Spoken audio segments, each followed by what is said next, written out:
চারিদিকে এখন মোটামুটি দুর্গা পূজার একটা উৎসব শুরু হচ্ছে, ঠিক কিনা বলেন? দুর্গা পূজা কারা করবে? হিন্দুরা করবে, আর আপনারা পাহারা দিবেন নাকি? কি পরিবেশ! ওরা পূজা করবে আর ওদের মূর্তি আমাদেরকে পাহারা দেওয়া লাগবে, ঠিক?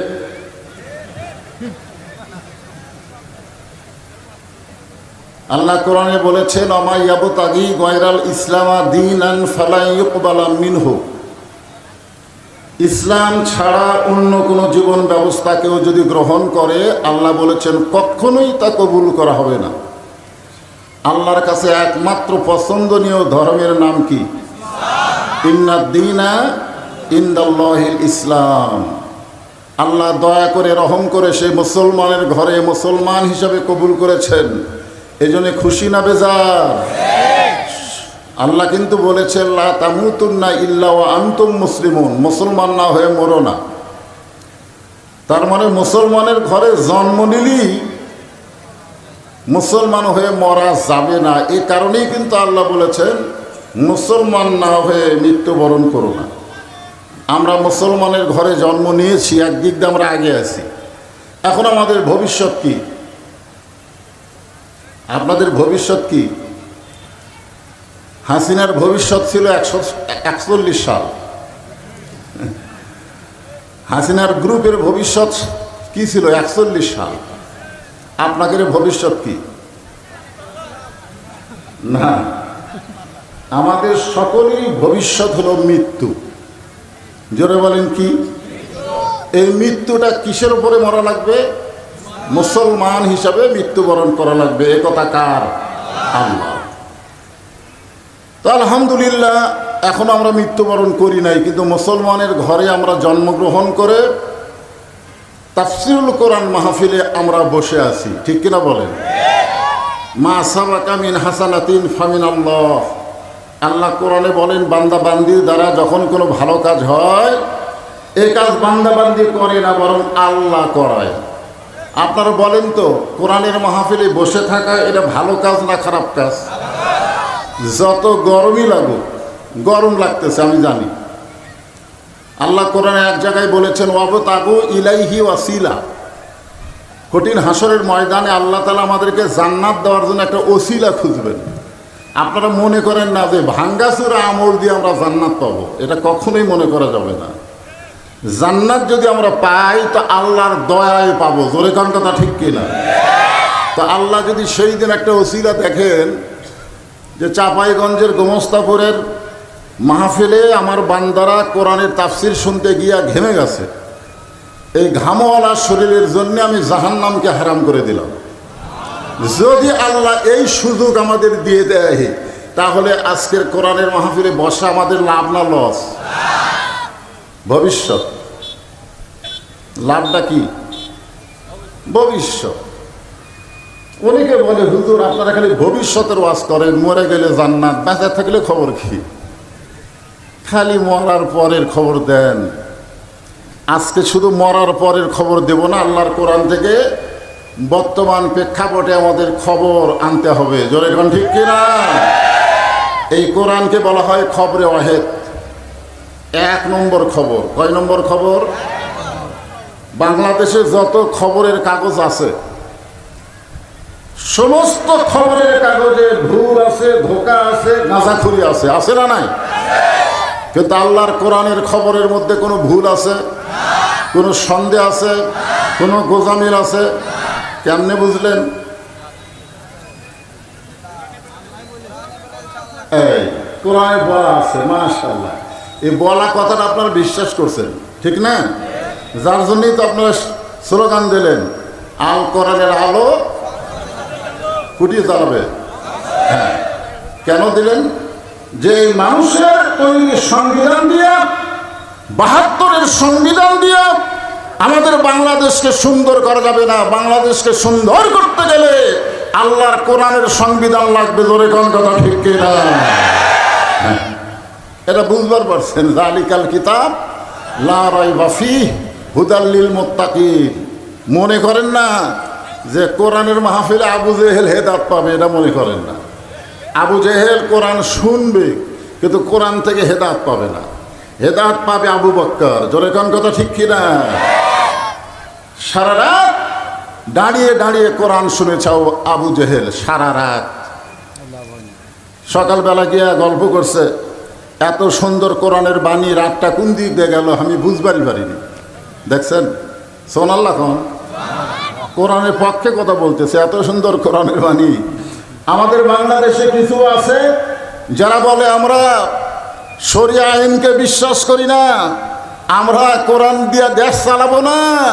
এরা হলো আবু জেহেলের মতন, কোরআন শুনবে কিন্তু বাস্তবে আল্লাহর কোরআন গ্রহণ করবে না। ধরে কোন কথা ঠিক কিনা? কি সুন্দর কথা, এত সুন্দর কোরআনের বাণী, রাতটা কোন দিক দিয়ে গেল আমি বুঝবারই পারিনি। তা আবু সুফিয়ান বলতেছে, নেতা যেই কোরআন শুনতে রাত কোন দিক দিয়ে যায় বোঝা যায় না, সেই কোরআন ধরলে অসুবিধা কি? ধরলে শুনলেই যদি এত মজা হয়। এই যে আজকে আপনারা শুনবার রয়েছেন, অনেকে আমার সঙ্গে দেখা করে বললেন, হুজুর আপনার ওয়াজ আমরা অনেক আগে থেকে শুনি কিন্তু আপনাকে আজকে প্রথম দেখতেছি। হ্যাঁ, তো আবু জেহেলের মতো শুনলে হবে কি? কারণ শুনলে হবে? আবার বলবেন বদরুল রশিদ তো সেই সুন্দর ওয়াজ করে রে, মানুষ বুড়া হোক কিন্তু ওয়াজ হলো জোয়ান, বুঝলেন না? তো এখন সেরকম তো আবু জেহেলও বলতেছে এত সুন্দর কোরআনের বাণী, রাতটা কোন দিক দিয়ে গেল আমি বুঝবারই পারিনি। আবু সুফিয়ান বলতেছে, নেতা যেই কোরআন শুনতে রাত কোন দিক দিয়ে যায় বোঝা যায় না, সেই কোরআন ধরলে অসুবিধা কি? ধরলে ঠেলা আছে।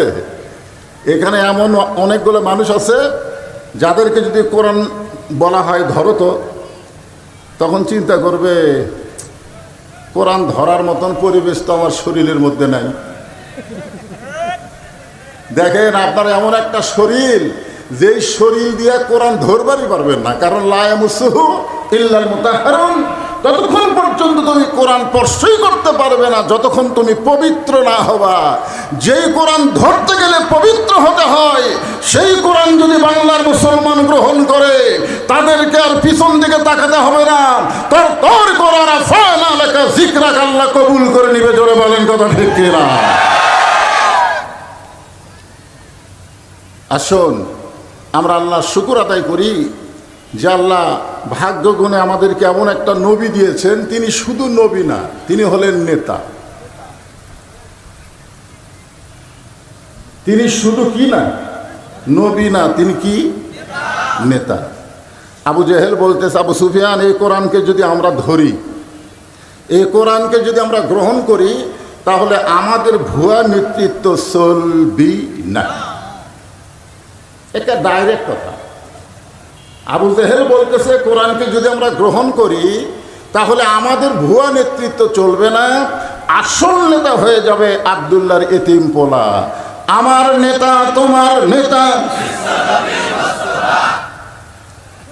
হ্যাঁ, আমরা কাউকে নেতা হিসেবে মানি না, একজনকে মানি, যিনি আমাদের নবী।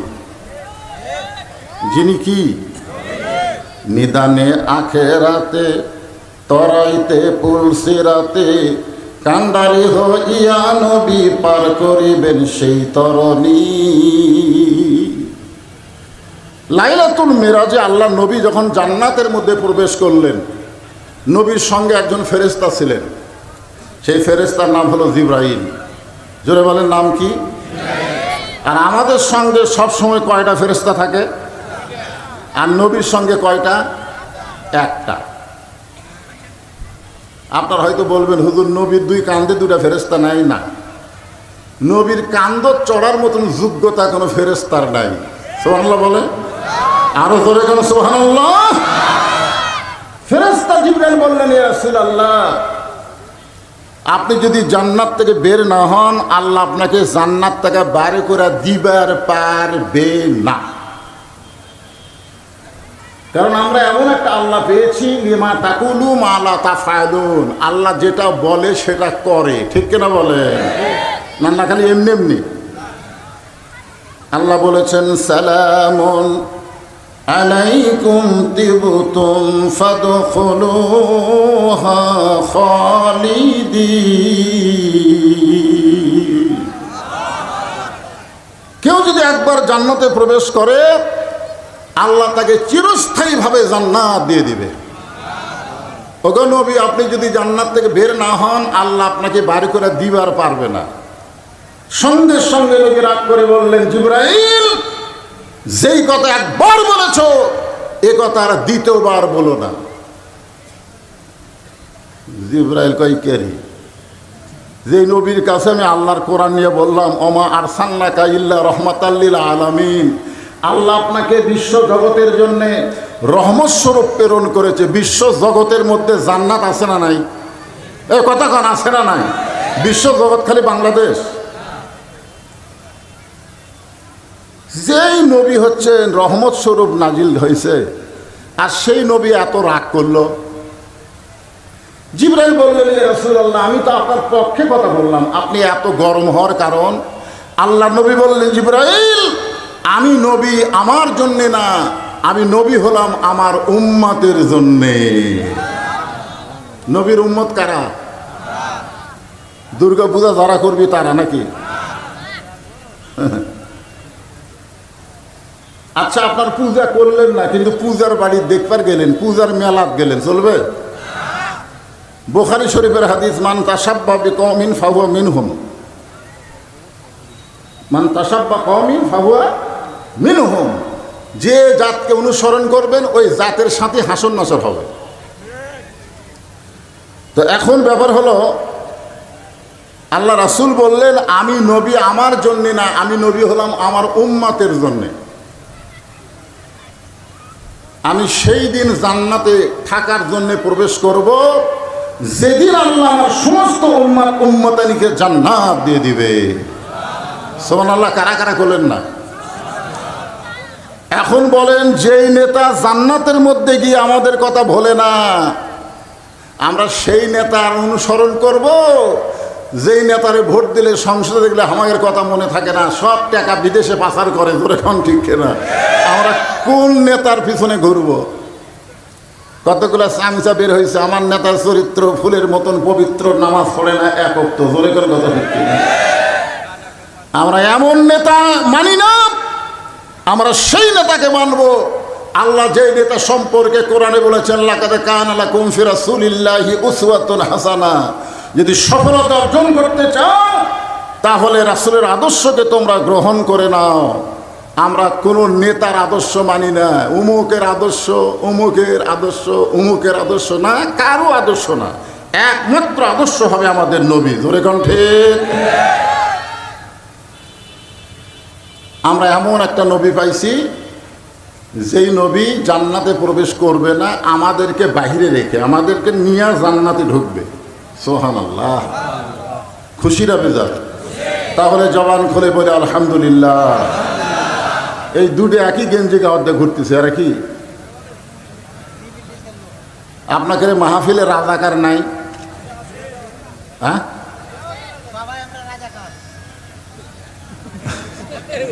রাজাকার শব্দের অর্থ হলো স্বেচ্ছাসেবক। রাজাকার শব্দের অর্থ হলো স্বেচ্ছাসেবক। জোরে গান কি? আরো জোরে গান কি? হ্যাঁ, রাজাকার অর্থ জানা লাগবে। আল বদরের অর্থ কি, আর শামসের অর্থ কি? ওরা যে আমাদেরকে বলে এরা রাজাকার, আল বদর আর শাম, আরে প্রত্যেকটা বেটার বাংলা অর্থ করে দেখতো কি কয়। তো রাজাকার মানে এত বিশাল একটা মাহফিল, স্বেচ্ছাসেবক থাকা দরকার। এই ছোটো ছোটো বাচ্চারা হয়তো ডিস্টার্ব করবে যখন তাফসিরের মধ্যে ঢুকে যাবে, এখনও তো ঢুকি নাই। তো আপনারা এই দিকে একটু খেয়াল করবেন। যে কোরআন থেকে আমি আপনাদের সামনে আলোচনা করব, ছোট্ট একটা সূরা, সূরা আসর। নাম কি? আসর শব্দের অর্থ হলো সময়। বর্তমান সময় কেমন চলতেছে, আমরা সামনে কেমন সময় আশা করতেছি, সময়ের অত্যন্ত গুরুত্ব আছে। আছে না নাই? দরকার আছে না নাই?